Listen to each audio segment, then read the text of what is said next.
Hi everyone, this is Anam. Welcome to PhD jobs and admission. So आज के इस video में हम सीसीएसयू यानी चौधरी चरण सिंह यूनिवर्सिटी के पीएचडी एंट्रेंस एग्जामिनेशन के लिए आज के इस सेशन में हम रिसर्च मेथोडोलॉजी के इंपॉर्टेंट एमसीक्यूज देखने जा रहे हैं। तो जैसे कि आप सभी को पता है, सीसीएसयू के पीएचडी एंट्रेंस एग्जामिनेशन का आपका एग्जामिनेशन जो स्केड्यूल है रिलीज हो चुका। आपका जो एग्जाम है आप PhD entrance examination 3rd and 4th of December को कंडक्ट करवाया जाएगा। ठीक है, यानी आज से आपके पास 10 to 12 डेज रिमेनिंग है प्रिपरेशंस के लिए। तो आपको किस तरीके से प्रिपरेशंस करना है, क्योंकि आपका जो पेपर 1 होता है वो काफी सारे यूनिट्स पर बेस्ड होता है। तो आपको किस तरीके से प्रिपरेशंस करनी है, आपको कौन सा कंटेंट फॉलो करना है, किस तरीके से इन कम से कम डेज में आपको प्रिपरेशंस करनी है, ये सारी चीजें हमारे कोर्स में हम आपको बताते हैं। तो स्क्रीन पर जो नीचे नंबर हाईलाइट हो रहा है व्हाट्सएप नंबर है ये हमारा, आपको इस नंबर पर हमें कांटेक्ट करना है। तो आज के सेशन को आपको अच्छी तरीके से देख लेना है। जो भी आपके डाउट्स है, जो भी आपके क्वेश्चंस है, आप मुझे कमेंट सेक्शन में पूछ सकते हो। तो चलिए ज्यादा टाइम वेस्ट नहीं करते हुए आज के सेशन को हम स्टार्ट करते हैं। So let's begin with the today's session. मैंने आपके साथ शेयर करा पेपर 1 आपका काफी सारे यूनिट्स पर बेस्ड रहता है। जैसे कि 7 यूनिट्स है, research methodology, mathematical reasoning, data interpretation, ICT, communication. तो इस तरीके से आपके 7 यूनिट्स पर पेपर 1 बेस्ड होता है, जिसमें हम आपको video lectures, notes, mock test, revision MCQs, PDF, ये सारी चीजें आपको एक ही जगह पर हम प्रोवाइड करते हैं विथ मिनिमम प्राइस। ठीक है, मिनिमम प्राइस में हम आपको ज्यादा से ज्यादा चीजें प्रोवाइड करने की कोशिश करते हैं, जिससे कि आप स्क्रीन पर देख सकते हो। ये सारा कंटेंट आपको हम बायलिंगुअल लैंग्वेजेस में प्रोवाइड करते हैं, यानी Hindi as well as in English, दोनों लैंग्वेज में आपको ये कंटेंट देखने मिलेगा। और यहाँ पर इस कंटेंट की हम गारंटी देते हैं कि हम आपको इतना प्रिपेयर करवा देंगे कि आप एटलीस्ट पासिंग मार्क्स तक मार्क्स स्कोर कर सको। तो हमारे कोर्स में जो हम आपको गाइड करते रहते हैं, हमारे जो एक्सपर्ट्स होते हैं, हमारे जो टीचर्स की टीम है, वो आपको इतना गाइड करवा देते हैं कि आप एटलीस्ट पासिंग मार्क्स तक तो मार्क्स स्कोर कर सको। तो हम आपको टाइम टू टाइम प्रॉपरली सारी चीजें बताते रहते हैं, उसका आपको कोई टेंशन लेने की जरूरत नहीं है। जैसे भी आपके नोटिफिकेशन आते हैं यूनिवर्सिटी की तरफ से, वो भी हम आपको टाइम टू टाइम बताते रहते हैं। तो याद रखना है, आपको ज्यादा से ज्यादा टाइम नहीं रहेगा आपके पास, जल्द से जल्द आपको प्रिपरेशन को स्टार्ट करना है। तो स्क्रीन पर जो नंबर नजर आ रहा है इस पर आप व्हाट्सएप के थ्रू हमें कांटेक्ट कर सकते हो, या फिर आप हमारे ऐप के थ्रू भी स्टडी मटेरियल को एक्सेस कर सकते हो, जिसके लिए लिंक मैंने आपके साथ नीचे comment section as well as description box में भी शेयर कर रखा है। So that's it and let's begin with today's session.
A tool in research demands priority on. ठीक है, तो यहाँ पर हमें कुछ रिसर्च के टूल्स दिए गए हैं और यू कैन से रिसर्च के कुछ कैरेक्टरिस्टिक्स दिए गए हैं। तो यहाँ पर जो मेन है, जिस चीज पर हम रिसर्च में किन टूल्स को ज्यादा प्रायोरिटी देते हैं, डिमांड किस चीज की है, तो हमें इस क्वेश्चन में ये बताना है। ठीक है, तो option is objectivity. Yes, objectivity जो है, ऑब्जेक्टिविटी यानी हमारे रिसर्च का एम क्या है। ठीक है, आप क्यों रिसर्च परफॉर्म कर रहे हो, उसका मोटिव क्या है, उसका एम क्या है, आपको क्यों परफॉर्म करना है, उसका ऑब्जेक्टिव क्या है। आप जो रिसर्च परफॉर्म कर रहे हैं उससे जो आउटकम्स आए हैं, क्या वो हमारी सोसाइटी के लिए बेनिफिशियल होंगे या फिर नहीं, हम क्यों परफॉर्म करें वो रिसर्च, उससे हमें कुछ बेनिफिट होना चाहिए। तो यही होता है ऑब्जेक्टिविटी। यस, रिसर्च हम इसीलिए परफॉर्म करते कि वो एक ऑब्जेक्टिव हो। ठीक है, उसका पीछे कुछ मोटिव हो, उसके पीछे कुछ एम हो। तो yes, it is very important. और जो ऑब्जेक्टिविटी टूल है रिसर्च में, हम इसको बहुत ज्यादा प्रायोरिटी देते हैं। ठीक है, देन साइक्लिकलिटी। साइक्लिकलिटी क्या होता है, जैसे कि आपको पता है रिसर्च को जो मेथड है, रिसर्च एक साइक्लिक प्रोसेस है, जहां से आप स्टार्ट करोगे वहां पर एक पॉइंट पर आके वो एंड होता है। So yes, this is also very important कि आप कैसे मेथड्स यूज कर रहे हो, किस तरीके से आप रिसर्च परफॉर्म कर रहे हो, साइक्लिकलिटी होनी चाहिए आपकी रिसर्च में। Then third is reliability. Reliability क्या होता है, याद रखना है, रिलायबिलिटी जो होता है आपका वैलिडिटी से अपोजिट होता है। रिलायबिलिटी का मतलब होता है आप मोर देन जो आपका जो भी आप एक्सपेरिमेंट्स परफॉर्म कर रहे हो, आप जो भी रिजल्ट लाना चाहते हो, आप एक से ज्यादा बार परफॉर्म करते हो। Okay, more than once. ठीक है, यानी आप जो, जैसे मान लीजिए फॉर एग्जाम्पल के थ्रू हम समझते हैं, मान लीजिए आप वेइंग मशीन से वेट कर रहे हैं। ठीक है, आपका जो एक्चुअल वेट है, मान लीजिए आपका एक्चुअल वेट है 40 kgs। ठीक है, और आपने क्या करा, ये देखा आपने कि ये जो वेइंग मशीन है ये रिलायबल है या फिर नहीं है। तो आपने क्या करा, इसी वेट मशीन से आपने 3 टाइम्स वेट करा। ठीक है, 3 टाइम्स वेट करा, तो फर्स्ट टाइम आपका रिजल्ट आ रहा है 38, सेकेंड टाइम अगेन 38, अगेन 38। तो यहाँ पर ये जो रिजल्ट है, आपका जो वेट है ये प्रॉपर एक्यूरेट वेट तो नहीं दिखा रहा, लेकिन हर बार आप जब टेस्ट कर रहे हो तो ये क्या हो रहा है, आपका सेम रिजल्ट बता रहा है। ठीक है, लेकिन वैलिडिटी जो होती है ये इसका अपोजिट होता है। वैलिडिटी क्या होती है, जो आपका एक्चुअल मेजरमेंट है वही ये मशीन बताए, तब हम कहेंगे कि वो रिसर्च वैलिड है। ठीक है, रिलायबिलिटी यानी आप देख रहे हो कि रिजल्ट रिलायबल आ रहा है या फिर नहीं, आप बार बार चेक कर रहे हो उसको। ठीक है, ये होता है आपका reliability. Very important, again very important characteristics और very important tool in research. So यहाँ पर सारे जो है हम इसको रिसर्च में, सारे टूल्स को हम रिसर्च में हाई प्रायोरिटी पर रखते हैं। तो इसीलिए इस क्वेश्चन का आपका राइट आंसर हो जाएगा option D, all of the above. Next, the normal distribution is the one which the value of.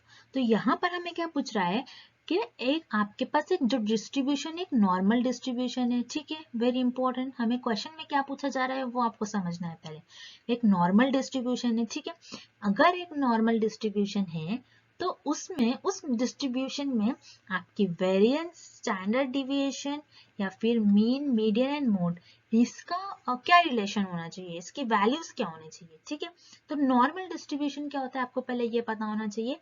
तो यहाँ पर हम एक डिस्ट्रीब्यूशन ड्रॉ करते हैं। ठीक है, तो ये होता है आपका एक नॉर्मल डिस्ट्रीब्यूशन। ठीक है, इस डिस्ट्रीब्यूशन को आप क्या कहोगे, ये डिस्ट्रीब्यूशन क्या है, नॉर्मल डिस्ट्रीब्यूशन है। अब यहाँ पर जो सारे टर्म्स यूज करे गए आपके ऑप्शंस में, variance, standard deviation, mean, mode, median, तो ये सारे टर्म्स क्या होते हैं, आपको इसका मीनिंग पता होना चाहिए, तभी आप इस क्वेश्चन को सॉल्व कर पाओगे। ठीक है, तो ये डिस्ट्रीब्यूशन, डिस्ट्रीब्यूशन क्या होता है आपको पहले ये पता होना चाहिए। डिस्ट्रीब्यूशन क्या होता है, मान लीजिए हम क्या करते हैं रिसर्च में, पॉपुलेशन लेते हैं, पॉपुलेशन में से कुछ पार्ट लेते हैं जो कि हमारा सैंपल बन जाता है। ओके, पॉपुलेशन के कुछ पार्ट पर हम स्टडी करते हैं जो कि हमारा सैंपल बन जाता है। अब इसी सैंपल से हमको जो भी इंफॉर्मेशन मिलती है, उस इंफॉर्मेशन को हम क्या करते हैं, ग्राफिकल वे में रिप्रेजेंट करते हैं, उसी को हम कहते हैं नॉर्मल डिस्ट्रीब्यूशन। ठीक है, आई होप कि नॉर्मल डिस्ट्रीब्यूशन क्या होता है सभी को क्लियर है। देन अब उसके बाद यहाँ पर आपको देखना है इस डिस्ट्रीब्यूशन में फर्स्ट हम ऑप्शन देखते हैं जिसमें जो टर्म्स यूज करेगा वेरिएंस एंड स्टैंडर्ड डिविएशन। तो पहले हम देखेंगे स्टैंडर्ड डिविएशन क्या होता है। स्टैंडर्ड डिविएशन यानी यहाँ पर आपका सेंट्रल में मीन होगा, यानी आपकी ज्यादातर वैल्यू जो आपके इस डिस्ट्रीब्यूशन की है इस पार्ट पर लाई करेगी। ठीक है, तो आपका जो डेटा है इस तरीके से स्प्रेड आउट है। ठीक है, तो स्टैंडर्ड डिविएशन बताता है आपका डेटा मीन से कितना स्प्रेड है। ठीक है, तो ये होता है आपका स्टैंडर्ड डिविएशन।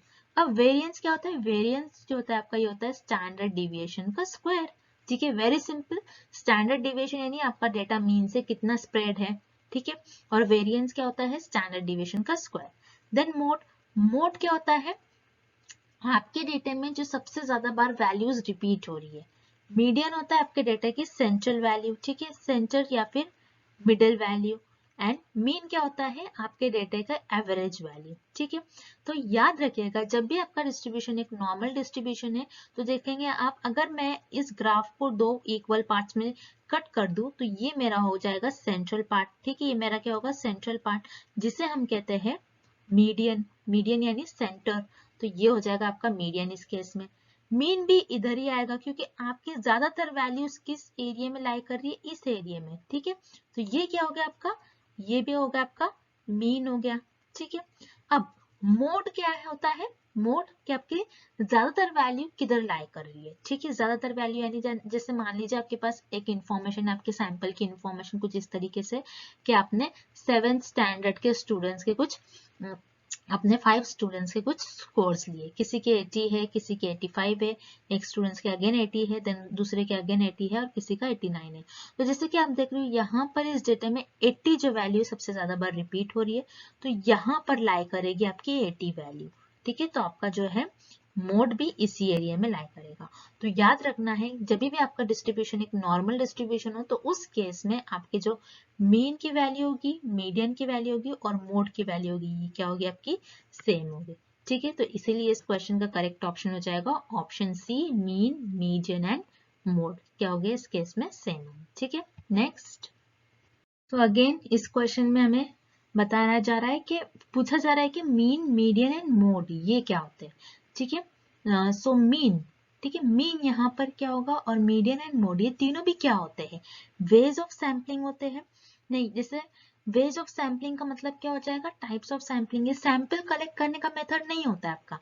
ठीक है, तो मीन, मीडियन एंड मोड क्या होते हैं? ये होते हैं आपके मेजर्स ऑफ सेंट्रल टेंडेंसी। ठीक है, यानी आपने जो भी इंफॉर्मेशन, जो भी आपके मेजर्स है वो आप किस तरीके से आपको मिल रहे हैं वो मेजरमेंट्स। ठीक है, वो आपके ग्राफ की सेंट्रल टेंडेंसी को रिप्रेजेंट करता है। मीन कितनी ज्यादा वैल्यूज आपकी कहाँ लाई कर रही है। ठीक है, एवरेज वैल्यू, एवरेज स्टूडेंट्स की वैल्यू कहाँ लाई करेगी। ठीक है, फॉर एग्जांपल यहाँ पर हमने कुछ स्टूडेंट्स का अगर डेटा लिया है तो यहाँ पर मीन क्या होगी इस केस में? कि मीन आपकी एवरेज वैल्यू होगी, मीडियन सेंटर वैल्यू होगी, मोड सबसे ज्यादा बार जो रिपीट हो रही है। तो इसे हम कहते हैं मेजर्स ऑफ सेंट्रल टेंडेंसी, जो आपकी ग्राफ की सेंट्रल टेंडेंसी को मेजर करे। ठीक है, ना कि आपके मेजर्स ऑफ डिविएशन। डिविएशन यानी आपका ग्राफ किस तरीके से डिविएट है, क्या लेफ्ट साइड में डिविएट हो रहा है, क्या राइट साइड में डिविएट हो रहा है, तो उसे हम कहते हैं measures of deviation. Measures of control tendency no, यहाँ पर आप ये नहीं बता रहे हो कि आप किस तरीके से आपके टेंडेंसी को कंट्रोल कर रहे हो। तो यहाँ पर जो है मीन, मीडियन एंड मोड जो है मेजर्स ऑफ सेंट्रल टेंडेंसी है। ठीक है, वेरी सिंपल क्वेश्चन।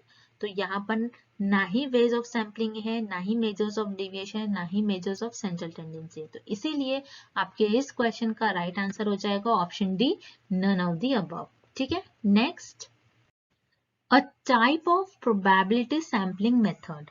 ठीक है, तो यहाँ पर इस क्वेश्चन में हमें क्या बताया जा रहा है कि कौन से ऑप्शन में हमें दिए गए ऑप्शंस में से कौन से ऑप्शन में हमें प्रोबेबिलिटी सैम्पलिंग मेथड का हमें टाइप दिया गया है, ये आपको बताना है। ठीक है, जैसे कि आपको पता है सैम्पलिंग में 2 टाइप्स ऑफ सैम्पलिंग मेथड होते हैं। एक होता है प्रोबेबिलिटी मेथड एंड सेकेंड होता है नॉन प्रोबेबिलिटी मेथड। ठीक है, प्रोबेबिलिटी मेथड क्या होता है? जिसमें रिसर्चर्स जो है उनकी पॉपुलेशन जो है बेसिकली होमोजीनियस होती है। ठीक है, यहाँ पर रिसर्चर्स जो है रैंडमली अपने पॉपुलेशन में से मेंबर्स को सिलेक्ट करते हैं, अपने सैंपल्स को सिलेक्ट करते हैं। लेकिन नॉन प्रोबेबिलिटी सैम्पलिंग में रिसर्चर्स क्या करते हैं, अपने कन्वीनियंस, अपने जजमेंट, अपने सुविधा के अनुसार, ठीक है, जो उनको लगता है कि हमारे लिए इजी है, वही पॉपुलेशन में से मेंबर्स को वो चुनते हैं। तो इसे हम कहते हैं नॉन प्रोबेबिलिटी सैम्पलिंग। अब यहाँ पर जैसे कि आप देखोगे option B convenience, option C snowball and option D purposive, ये तीनों भी जो है ये होते हैं आपके नॉन प्रोबेबिलिटी सैम्पलिंग। यानी कन्वीनियंस में आप क्या करते हो, रिसर्च अपने कन्वीनियंस के अकॉर्डिंग अपने पॉपुलेशन में से मेंबर्स को चुनते हैं। स्नोबॉल में क्या होता है, स्नोबॉल में रिसर्च अपने कन्वीनियंस के हिसाब से 2 to 3 मेंबर्स को सिलेक्ट कर लेंगे। अब इन्हीं जो मेंबर्स है जिनको रिसर्चर ने सिलेक्ट करा है, इन्हीं मेंबर्स को बोलेंगे और आगे मेंबर्स लेके आओ, तो ये और आगे रिसर्च के लिए मेंबर्स लेके आएंगे, ठीक है, तो ये आगे और किसी और मेंबर्स को लेकर आएंगे। तो इस तरीके से स्नोबॉल सैम्पलिंग होती है, जिसे हम चेन सैम्पलिंग भी कहते हैं, ठीक है।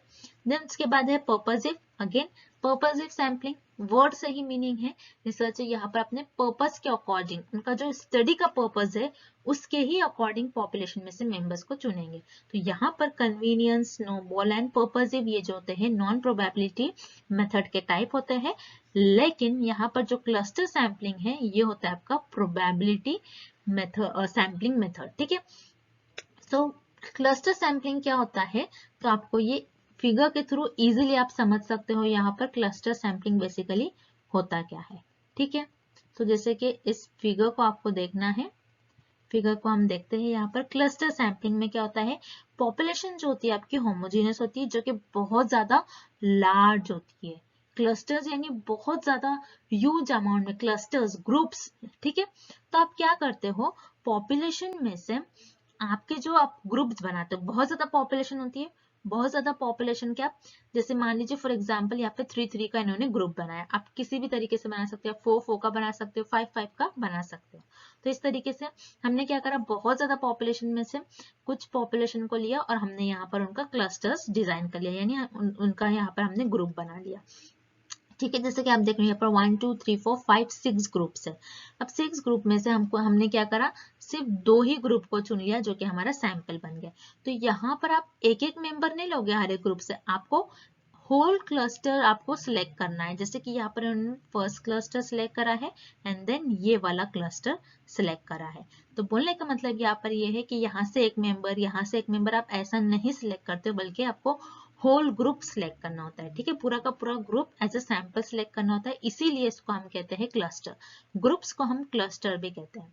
तो इसीलिए क्लस्टर में क्या होता है, होमोजेनियस पॉपुलेशन होती है, और यहाँ पर रिसर्च अपने कन्वीनियंस के अकॉर्डिंग नहीं, रैंडमली सिलेक्ट करना होता है पॉपुलेशन में से मेंबर्स को, और पॉपुलेशन जो क्लस्टर्स है उसमें से एज इट इज क्लस्टर को रैंडमली चूज करना होता है। तो इसीलिए यहाँ पर जो है क्लस्टर यहाँ पर करेक्ट ऑप्शन हो जाएगा। It is a type of probability sampling method. Okay, next, which of the following variables can be classified only under the nominal category? तो यहाँ पर हमें कुछ पॉइंट्स गिवन है और हमें बताना है कि ये जो पॉइंट्स हमें दिए गए हैं इनमें से कौन से पॉइंट्स नॉमिनल कैटेगरी के अंडर बिलोंग करेंगे, ठीक है। तो नॉमिनल कैटेगरी क्या होती है, जैसे कि मेजर्स ऑफ स्केल्स जो होते हैं, जिसमें नॉमिनल, ऑर्डिनल, ठीक है, इंटरवल, रेशो, ये 4 टाइप्स के स्केल्स ऑफ मेजरमेंट्स होते हैं, जिसमें फर्स्ट होता है नॉमिनल। वेरी सिंपल कैटेगरी होती है। नॉमिनल में आप क्या करते हो, बस आपके पास जो भी इंफॉर्मेशन होती है, जो भी डेटा होता है, उसके कैटेगरी के हिसाब से, ठीक है, उनके कैरेक्टरिस्टिक्स के बेसिस पर बेसिकली आप यहाँ पर चीजों को कैटेगरी वाइज आप ऑर्गेनाइज करते हो, ठीक है, या फिर क्लासिफाइड करते हो। सो नॉमिनल कैटेगरी में यहाँ पर आपको देखना है, बेसिकली आपके पास जो भी डेटा होगा वो डेटा आपके पास क्वालिटेटिव फॉर्म में होगा, ये आपको याद रखना है, ठीक है। Very important point, nominal category में जो भी आपके पास डेटा होता है बेसिकली क्वालिटेटिव डेटा होता है, ठीक है, क्वालिटेटिव डेटा होता है, ये आपको याद रखना है। तो 1 by 1 हम सारे पॉइंट्स देख लेंगे। First is I colour. Yes, I colour जो है ये आपका नॉमिनल कैटेगरी में बिलोंग करेगा, क्योंकि आई कलर, किसी का आई कलर ब्लू है, किसी का ब्लैक है, किसी पर्सन का ग्रीन है, तो यहाँ पर आप क्या कर सकते हो, आई कलर की बेसिस पर पर्सन को आप क्लासिफाइड कर सकते हो। Then second is military rank. So जैसे कि आप देख सकते हो यहाँ पर रैंक वर्ड यूज करा गया। आप नॉमिनल कैटेगरी में रैंक नहीं दे सकते हो, बल्कि आप ऑर्डिनल में रैंक देते हो। तो यहाँ पर मिलिट्री रैंक जो है ये नॉमिनल कैटेगरी में बिलोंग नहीं करेगा। देन टाइप ऑफ चीज, ठीक है, सारे टाइप्स की चीज होते हैं, जैसे कि आपने सारे ब्रांड्स देखोगे, सारे डिफरेंट डिफरेंट टाइप्स की चीज होते हैं, डिफरेंट डिफरेंट क्वालिटीज के, ठीक है। तो आप टाइप्स ऑफ चीज यानी चीज के टाइप्स के अकॉर्डिंग आप चीज को क्लासिफाइड कर सकते हो। तो यहाँ पर option point number 3 is also correct, और पॉइंट नंबर 3 भी आपको नॉमिनल कैटेगरी के अंडर बिलोंग करेगा। देन पॉलिटिकल पार्टीज एफिलिएशन, ठीक है, पॉलिटिकल पार्टीज एफिलिएशन यानी पॉलिटिकल पार्टी है, डिफरेंट डिफरेंट पॉलिटिकल पार्टीज है, और डिफरेंट डिफरेंट पॉलिटिकल पार्टीज के डिफरेंट डिफरेंट ग्रुप्स है। तो आप क्या कर सकते हो, यस, उनकी कैरेक्टरिस्टिक्स के बेसिस पर उन पार्टीज को आप क्या कर सकते हो, क्लासिफाइड कर सकते हो। तो यहाँ पर पॉइंट नंबर 4 भी आपका क्या हो जाएगा, नॉमिनल कैटेगरी में बिलोंग करेगा। तो इसीलिए यहाँ पर करेक्ट आपका ऑप्शन हो जाएगा फर्स्ट पॉइंट करेक्ट है, फर्स्ट, थर्ड एंड फोर्थ, ठीक है। तो फर्स्ट, थर्ड एंड फोर्थ ये आपको ऑप्शन सी में दिखेगा, तो इसीलिए यहाँ पर आपका ऑप्शन सी करेक्ट हो जाएगा। नेक्स्ट, तो यहाँ पर आप जो क्वेश्चंस देख रहे हैं, तो ये क्वेश्चन है आपका असर्शन एंड रीजनिंग से। तो इस टाइप के भी क्वेश्चन एग्जाम में आपसे पूछे जा सकते हैं, ठीक है। तो यहाँ पर आपको देखना है असर्शन क्या बता रहा है, the correlation coefficient requires that the underlying relationship between the two variables under the consideration is linear. Yes, यहाँ पर आप क्या करते हो, कोरिलेशन कोएफिशिएंट जो होता है उसमें आप किस तरीके से रिलेशनशिप बताते हो, दो वेरिएबल्स के बीच में एक लीनियर रिलेशनशिप। जैसे कि मान लीजिए स्टूडेंट्स एंड टीचर, ठीक है, स्टूडेंट एंड टीचर ये दो आपके पास वेरिएबल है, ये स्ट्रेट फॉरवर्ड एंड लीनियर है, ठीक है। यहाँ पर एक लीनियर जो है, यहाँ पर आप जो वेरिएबल्स का रिलेशनशिप कंसिडर करेंगे, दो वेरिएबल्स का आप किस तरीके से उसको कंसिडर करेंगे, लीनियर वे में, यानी आप सीधा सीधा उसको कंसिडर करेंगे। ऐसा नहीं कि स्टूडेंट्स है, फिर पेरेंट्स आ रहा है, फिर दूसरा कोई वेरिएबल है, फिर टीचर से बिलोंग कर रहा है, नहीं, आप सीधा सीधा एक ही आप यहाँ पर रिलेशन बताओगे, स्ट्रेट फॉरवर्ड लीनियर किसी दो वेरिएबल्स के बीच में। तो यस, कोरिलेशन जो कोएफिशिएंट है यही बताता है कि दो वेरिएबल्स के बीच में किस तरीके से रिलेशन है। तो यहाँ पर आपका असर्शन तो यहाँ पर सही दिया गया है। देन रीजनिंग है, the correlation coefficient can only then theoretically assume that any value in the interval between +1 and -1। यह जैसे कि कोरिलेशन कोएफिशिएंट क्या बताता है हमें कि वेरिएबल्स की वैल्यू या तो +1 होगी या तो -1 होगी, ठीक है। +1 क्या होता है, +1 होता है परफेक्ट पॉजिटिवली कोरिलेशन, ठीक है, यानी वेरिएबल्स किस तरीके से एक दूसरे से कोरिलेटेड है, परफेक्टली, ठीक है। यानी अगर एक वेरिएबल इंक्रीज हो रहा है, दूसरा भी सेम डायरेक्शन में मूव कर रहा है, तो आप क्या कहोगे, ये जो दोनों वेरिएबल है परफेक्टली पॉजिटिव कोरिलेशन है, एक दूसरे से इनके बीच में किस तरीके से कोरिलेशन है, positive correlation. Negative correlation, sorry -1 यानी क्या, negative correlation, okay, perfect negative correlation, यानी अगर आपका एक वेरिएबल ऊपर जा रहा है, दूसरा वेरिएबल नीचे की तरफ आ रहा है, यानी दोनों किस तरीके से है, अपोजिट डायरेक्शन में वेरिएबल्स मूव कर रहे हैं, तो आप उससे क्या कहोगे, नेगेटिव कोरिलेशन। तो यस, रीजनिंग में भी आपको जो सेंटेंस दिया गया है, it is also true, it is also correct, ठीक है।